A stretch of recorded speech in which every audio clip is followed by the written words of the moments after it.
LDR, hindi yan pangkalahatan. Pangmalakasan lang yan.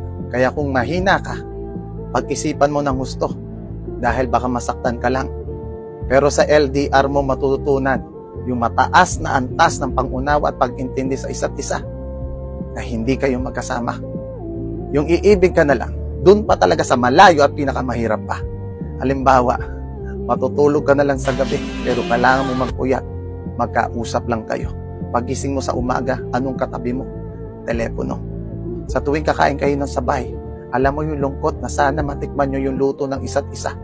Ilang okasyon na magdadaan na ang tanging resibo lang ng kasiyahan nyo ay yung mga ngiti na screenshot nyo sa telepono.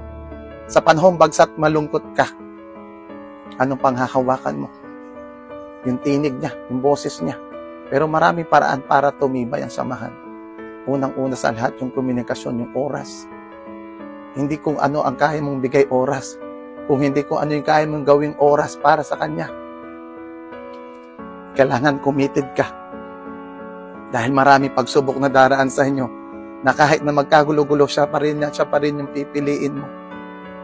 Pangatlo, imahinasyon mo. Kailangan taasan mo. Paano ba nakakakita ang mga bulag? Tenga, pandinig.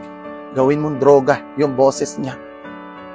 Alam mo yung pag narinig mo yung boses niya, magkakaroon ka ng imahe kung ano yung itsura niya, kung anong ginagawa niya. Pag nagawa mo yan, dala-dala mo yan kahit saan ka magpunta. Kaya ang payo ko, simple. Kontrolin mo ang emosyon mo. Lalo na sa panahon nagsiselos ka at mainit ang iyong ulo. Dahil pag mataas ang emosyon mo, nakakapagsalita ka na hindi mo namang kagustuhan. Nakadalasan, nauuwi sa hiwalayan. Pangalawa, ang pangbablock. Kung may iwasan nyo. Magkalayo na nga kayo, nagtatago-taguan pa kayo. Alam mo yung pinakamasakit na pwedeng mangyari sa inyo? Yung may mangyaring masama sa isa sa inyo na hindi mo man lang namamalayan. Pangatlo, matutong makontento kung ano man ang meron kayo sa kasalukuyan. Dahil darating din ang araw na magkakasama kayo. Yan ay depende sa inyo.